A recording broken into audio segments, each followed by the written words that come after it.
Hello students, कैसे हैं? सब बढ़िया। चलिए आज एक बार फिर से एक क्वेश्चन है आपके सामने जो एस सी वर्मा के एक्सरसाइज से है, question number 12।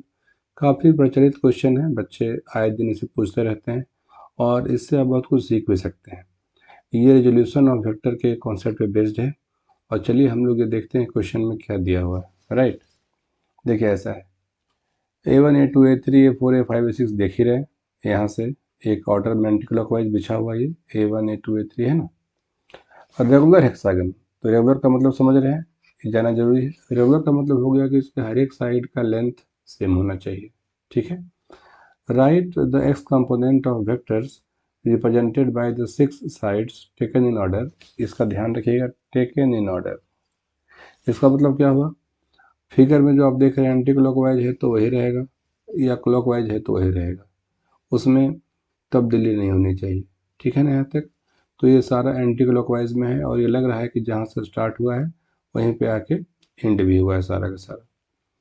Use the fact that resultant of this 6 vector is 0 to prove that cos 0 cos pi by 3 cos 2 pi by 3 cos 3 pi by 3 cos 4 pi by 3 plus cos pi by 3 equals to 0। चलिए हम लोग इसको deal करते हैं।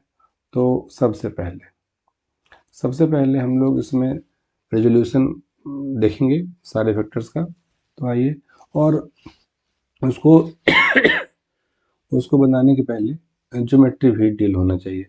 तो जिन बच्चों की geometry अच्छी है वो तो बहुत कुछ जानते होंगे, जिनकी ज्योमेट्री अच्छी नहीं है मैं उनको थोड़ा डील कर दूं। देखिए क्या होता है।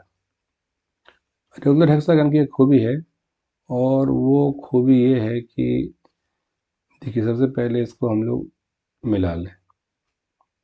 मिल गया।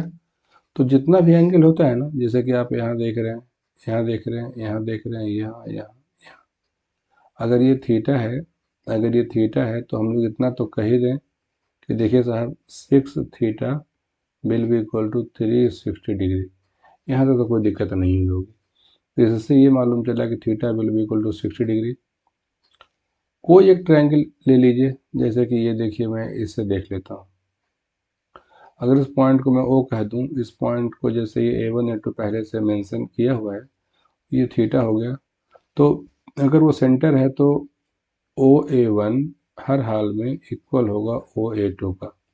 तो अगर ये एंगल बीटा है तो ये एंगल भी बीटा होगा, जिसके बेसिस पे इतना तो कहा ही जा सकता है कि theta plus 2 beta will be equal to 180 degree. Theta itself 60 degree है, तो 60 degree plus 2 beta will be equal to 180 and 2 beta will be equal to 120।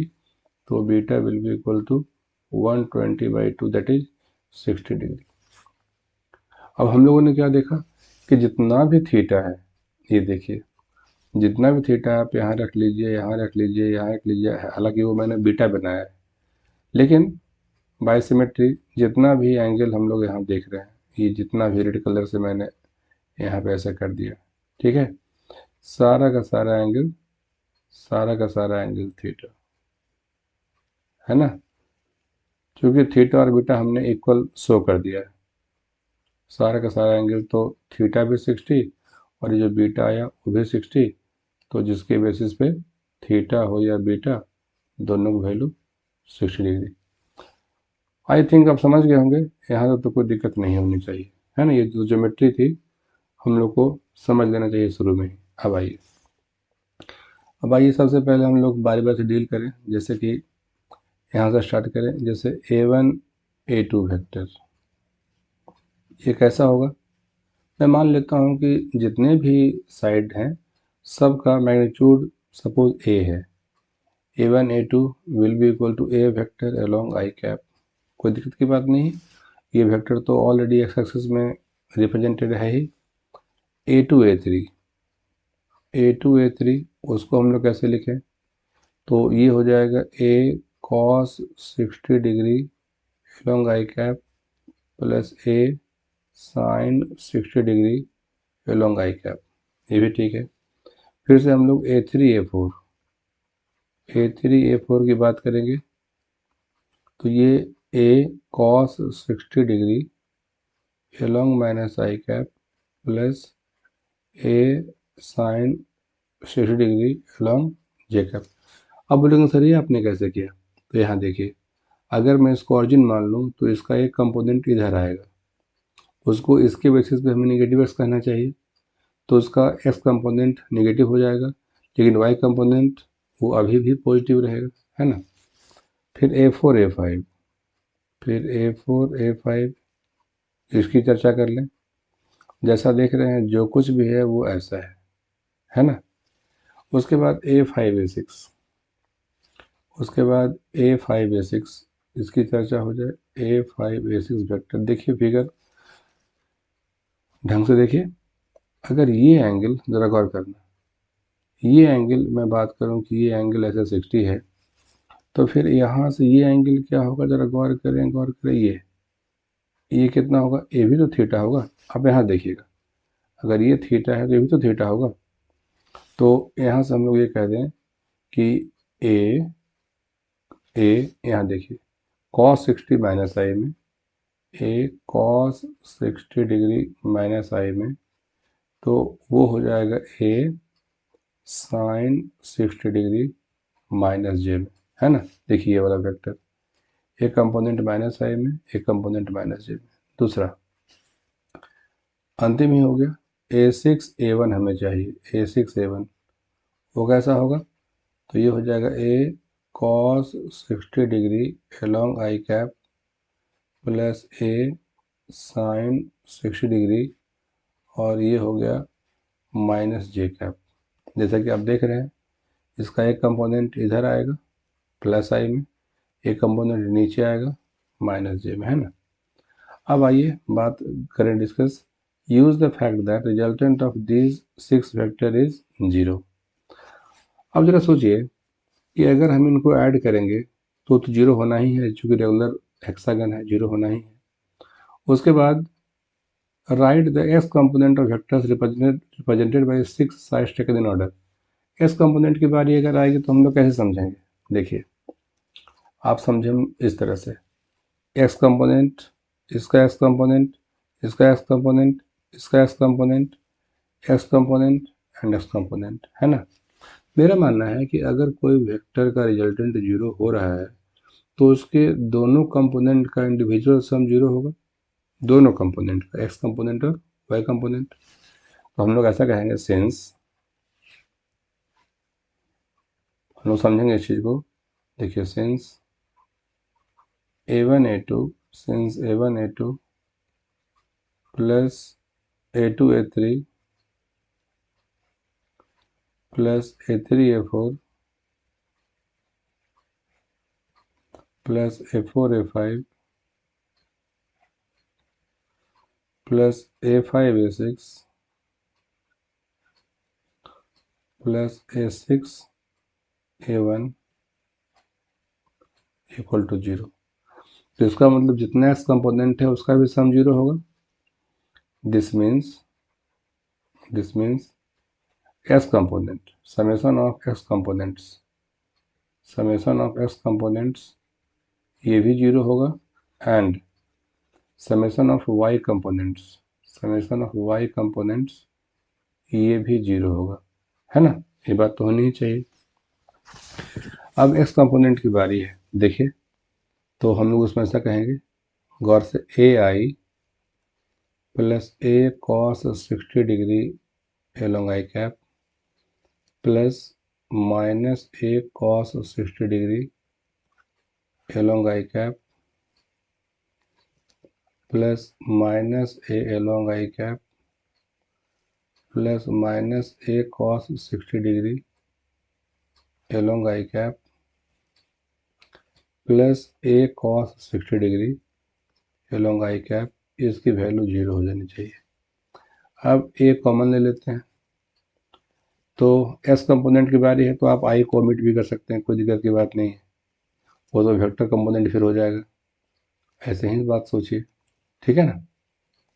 ये हो गया, तो ए 1 प्लस कॉस 60 डिग्री, ये हो गया माइनस कॉस 60 डिग्री, फिर से ये हो गया -1, फिर से ये हो गया माइनस कॉस 60 डिग्री, और फिर से कॉस 60 डिग्री, इसकी वैल्यू 0, है ना।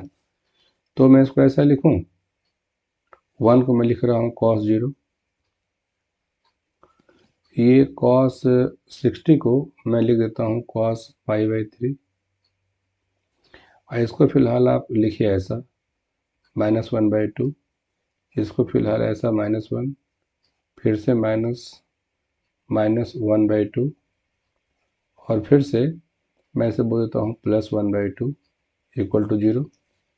आइए उसके आगे cos 0 डिग्री प्लस cos π/3, इसको मैं ऐसा लिखूं cos 2π/3, और -1 cos π की वैल्यू होती है, तो ये वैल्यू cos π की होती है, तो अगर 3 से मल्टीप्लाई ही कर दिया जाए तो फिर क्या दिक्कत है, कोई दिक्कत नहीं है। ठीक, फिर माइनस हाफ पे गौर करें आप, मैं माइनस हाफ कैसे लिखूं, पाई प्लस π/3, तो ये हो जाएगा cos 4π/3। ठीक, और लास्ट में 1/2 है, तो उसको मैं ऐसे लिखूं cos 5π/3, cos 5π/3 इक्वल टू 0। तो ये वेरीफाई करना होगा, वेरीफाई यहाँ तक तो आपको समझ में आ ही रहा होगा। ठीक है, cos 120 equals to minus half, cos pi equal to -1, और यहाँ पे मैं आपको हिंट कर रहा हूँ कि आप पाई प्लस π/3 ऐड करिए, है ना, तो ये हो जाएगा। तो इस तरह से आप 1/2 को आप cos 5π/3 बोल सकते हैं, कोई दिक्कत की बात नहीं। अब जरा देखिए तो cos 0 cos π/3 cos 2π/3 cos 3π/3 है ना। so so so we can write so we can write cos 0 plus cos π/3 plus cos 2π/3 plus cos 3π/3 plus cos 4π/3 plus cos 5π/3, है ना, विल बी इक्वल टू 0। जिस किसी बच्चे को, जिस किसी स्टूडेंट को अभी भी दिक्कत है, तो वो ग्राफ का सहारा लीजिएगा। देखिए कॉस वाला ग्राफ कैसा होता है, कॉस वाला ग्राफ ऐसा होता है, देखिएगा गौर से, कॉस वाला ग्राफ ऐसा होता है। आई बात समझ में, इस तरह से। तो ये वैल्यू π/2 है, मैं ऐसे लिख देता हूँ, उससे आपको समझ में बात ज़्यादा आएगी। π/2, ये हो गया पाई, ये हो गया ऐसे 3π/2, है ना, ये फिर हो गया 2π।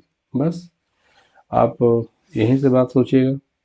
अब देखिए जो रिजल्ट है आपके सामने, आप यहाँ की बात चलिए, पाई माइनस π/3, ये रिजल्ट थर्ड वाला 1 2 3, तो cos पाई माइनस π/3, तो 2π/3 को कोई ऐसे तो लिख ही सकता है ना, पाई माइनस π/3, है ना, तो पाई माइनस π/3 तो निगेटिव होगा ही।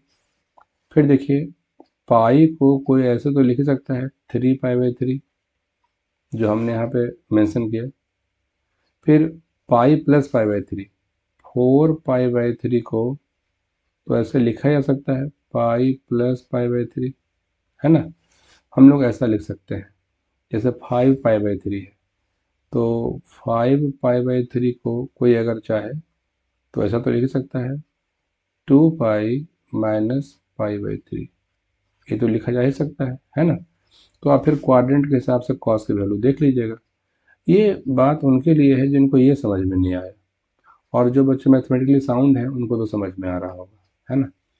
तो मैं ये उम्मीद करता हूँ कि ये सॉल्यूशन आपको समझ में आया होगा।